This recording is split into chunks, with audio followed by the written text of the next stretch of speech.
Let me talk about the 1804 silver dollar, sometimes called the king of American coins. It's also can be called an imposter. That was said by Eric Newman and Ken Bressett when they wrote a book called The Fantastic 1804 Dollar. Therein lies a story. Go back to the year 1804, and at the Philadelphia Mint they made about 19,000 $1 coins. And the Mint report said we struck 19,000 silver dollars. Okay, coin collecting became popular a number of years later in America. People looked at Mint reports and they said, well, there are 19,000 1804 but I've never seen one. I've seen a 1794 and so forth, and no one had ever seen one. The reason is that because no 1804 dollars dated 1804 were ever made. In 1804 they had some dies earlier, like dated 1803, that they used. So there was no such thing as an 1804 dollar. Okay, but there was such a thing. How was there such a thing? And the story gets a bit complex, so you'll need to follow here.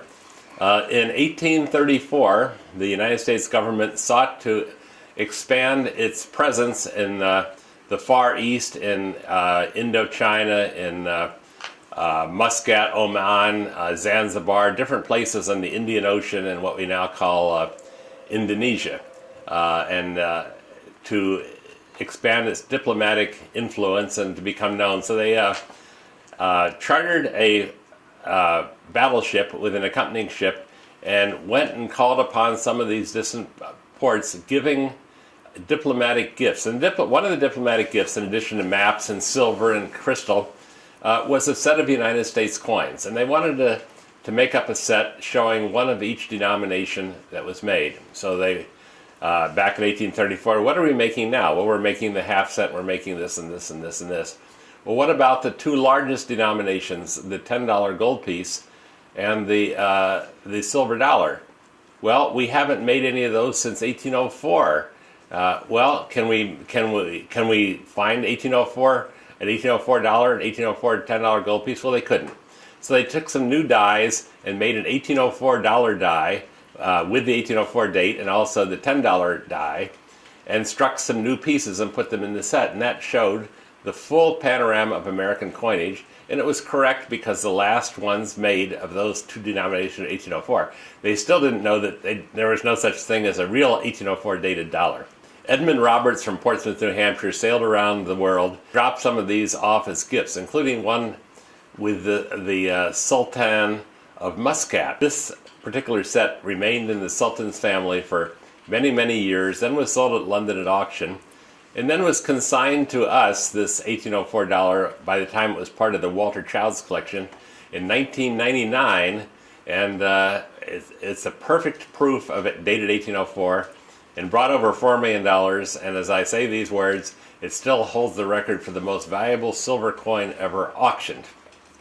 Okay, but there's more to the story than that. Collectors wanted 1804 dollars, and they went to the Mint, and the Mint was very friendly to collectors and said, we'd like to buy an 1804. So the Mint decided to make some more, and they would strike them and then trade them to collectors. And then rumors spread that there was no such thing as an 1804 dollar, that 1804 dollars were all made up modern. So the Mint would issue documents signed by the Mint Director and Curator. This is an official 1804 dollar made in 1804.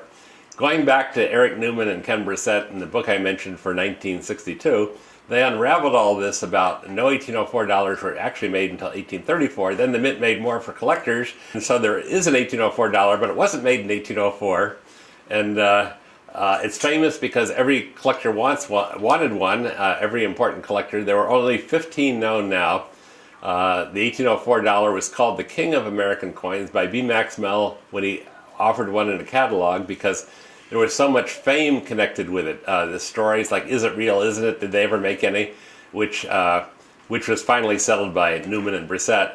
So it became a story item. It became like, what's your opinion of the 1804? And it gained fame just like outlaws and bandits become famous, okay? Well, the 1804 dollar became famous because it was controversial. And today that fame endures, and I think everyone would agree that it has the right title of the king of American coins, and there are 15 known, and about half of those are in private hands.